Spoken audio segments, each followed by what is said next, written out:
Hello dear students, welcome back to English class. आज हम आपका chapter 9 madam rides the bus करेंगे, जो आपकी फर्स्ट फ्लाइट बुक का है। काफ़ी दिनों से मैंने आपको कोई वीडियो सेंड नहीं करी थी, तो I am sorry for that because I was very busy. आज मुझे टाइम मिला है तो मैंने सोचा चलो आपको एक चैप्टर पढ़ा दूँ। तो ये चैप्टर आज हम कंप्लीट करेंगे। In this sensitive story, an 8-year-old girl first bus journey into the world outside her village is also her induction into the mystery of life and death. इस संवेदनशील कहानी में एक 8 साल की लड़की अपने गांव से बाहर के संसार में पहली बार यात्रा करती है और मृत्यु और जीवन के रहस्य को समझती है। She sees the gap between our knowing that there is death and our understanding of it. वह मृत्यु के बारे में हमारी जानकारी और इसके समझने में जो डिफरेंस है उसको देखती है। There was a girl named Willamai who was called Welly for short.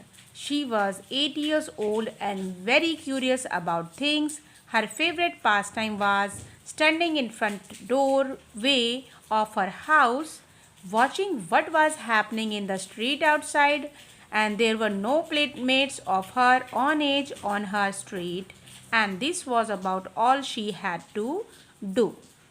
तो एक बार एक छोटी लड़की थी जिसका नाम था वल्लिम माई। क्या नाम था भाई उसका? वल्लिम माई, जो कि संक्षेप में वल्ली के नाम से जानी जाती थी और वह 8 वर्ष की थी और वस्तुओं के बारे में जानने को बहुत उत्सुक थी। उसका सबसे प्रिय समय अपने घर के दरवाजे पर खड़ा रहना और बाहर गली में क्या हो रहा था देखते रहना था। उसकी गली में उसकी उम्र का कोई भी साथी नहीं था और यही कारण था कि वह यह सब करती रहती थी। अब उसके साथ कोई खेलने वाला था नहीं, तो उसको अपना टाइम पास करना था, तो वो क्या करती थी, घर से बाहर देखती रहती थी आने जाने वाले पैसेंजर्स को, बसों को, और जो भी कोई स्ट्रीट में जा रहा होता सबको वो ऑब्ज़र्व करती रहती थी। इसलिए उसको बहुत मन करता था कि वो बस में घूमे, बस में जाए बैठकर और देखे क्या क्या होता है। But for Welly, standing at the front door was every bit as enjoyable as any of the elaborate games other children played. Watching the street gave her many new unusual experiences. किंतु वल्ली के लिए सामने वाले दरवाजे पर खड़ा रहना किसी दूसरे बच्चे के साथ खेलने की अपेक्षा अधिक आनंददायक था।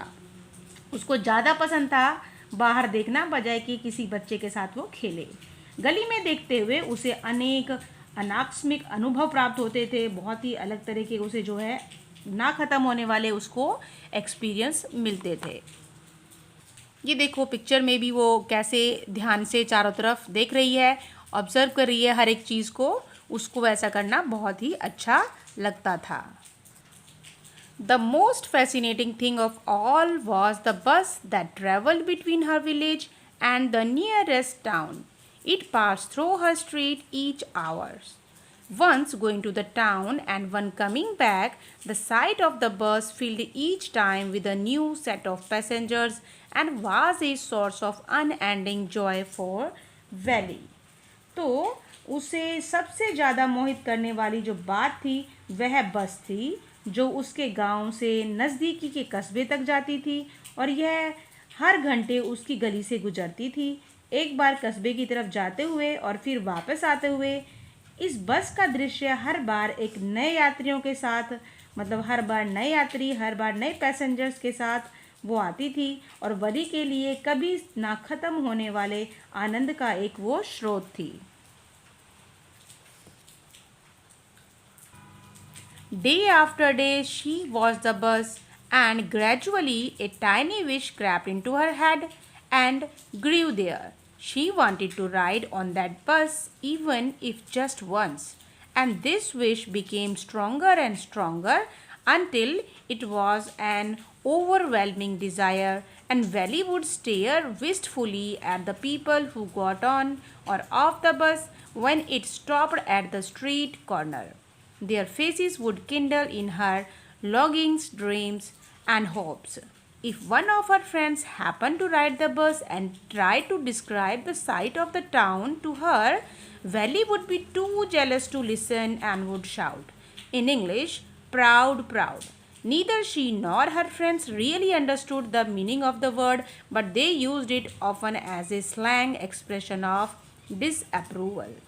तो दिन ब दिन वह बस को देखती रहती और अंत में आखिर में एक छोटी सी इच्छा उसके मन में आई और बढ़ती गई। और वह क्या थी? वह केवल एक बार बस में सवारी करना चाहती थी। ये उसकी बहुत बड़ी इच्छा थी। यह इच्छा और भी अधिक तीव्र होती गई जब यह एक व्याकुल करने वाली इच्छा बन गई। मतलब इतना ज़्यादा उसको डिज़ायर, ओवरवेलमिंग डिज़ायर हो गई उसकी, जो कि कंट्रोल नहीं हो पाती थी उससे। इतनी ज़्यादा उसको उसकी इच्छा होती थी बस में बैठने की। वली उदासी से लंबे समय तक लोगों को देखती रहती और बस में चढ़ते या उतरते थे। जब यह गली के कोने पर रुकती थी तब भी वो उसको बड़े ध्यान से देखती थी और उनके चेहरे, उनकी इच्छाओं और उसकी इच्छाओं और स्वप्नों के, जो उसके सपने थे और आशाओं में चमकते रहते थे।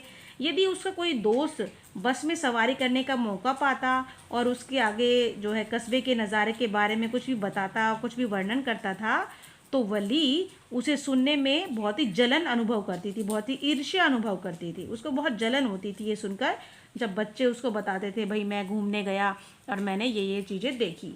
अंग्रेजी में वो चिल्लाती थी, घमंड घमंड। प्राउड प्राउड का मतलब घमंड घमंड। ना तो वह और ना ही उसके दोस्त इस शब्द के अर्थ को समझते थे। उन्हें नहीं पता था कि प्राउड का मतलब घमंड होता है, लेकिन वे प्राय अनिच्छा की एक गैर पारंपरिक, आप बोल सकते हो कि शब्द के रूप में इसका इस्तेमाल करते थे, कि उन्हें पता था कि भाई हाँ, इसका डिसअप्रूवल के रूप में उसका इस्तेमाल किया जाता है इस वर्ड का। तो वो इसको यूज़ करती थी, भाई कि तुम तो बहुत ही प्राउड प्राउड करते रहते हो, बहुत तुम्हें प्राउड है कि तुम घूमने जाते हो और मैं नहीं जा पाती।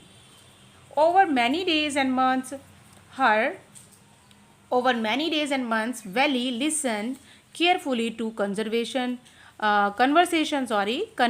between her neighbors and people who regularly use the bus, and she also asked a few discreet questions here and there. And this way, she picked up various small details about the bus journey. And the town was 6 miles from her village. The fare was 30 paise one way, which is almost nothing at all. She heard one well-dressed man say, but to Valley, who scarcely saw that much money from one month to the next, it seemed a fortune. The trip to the town took 45 minutes. On reaching town, if she stayed in her seat and paid another 30 paise, she could return home on the same bus. This meant that she could take the 1 o'clock afternoon bus and reach the town at 1:45 and be back home by about 2:45.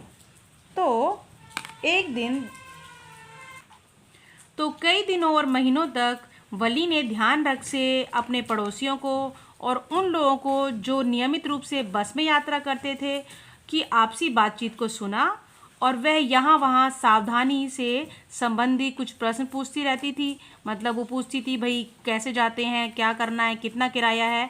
और इस प्रकार उसने बस यात्रा के बारे में अनेक बातें जुटा ली थी। और एक कस्बा उसके गांव से 6 मील की दूरी पर था। एक तरफ का किराया 30 पैसे था, जो कि लगभग कुछ भी नहीं था, बहुत ही कम था। और उसने एक अच्छे वस्त्र पहने हुए आदमी से सुना, किंतु वली के लिए, जिसने इतना पैसा एक साथ किसी महीने के दौरान मुश्किल से ही देखा था, मतलब एक बच्चे के लिए इतना पैसा देखना आसान नहीं था, एक सौभाग्य के रूप में प्रतीत होता था कि कस्बे की यात्रा में 45 मिनट का समय लगता था।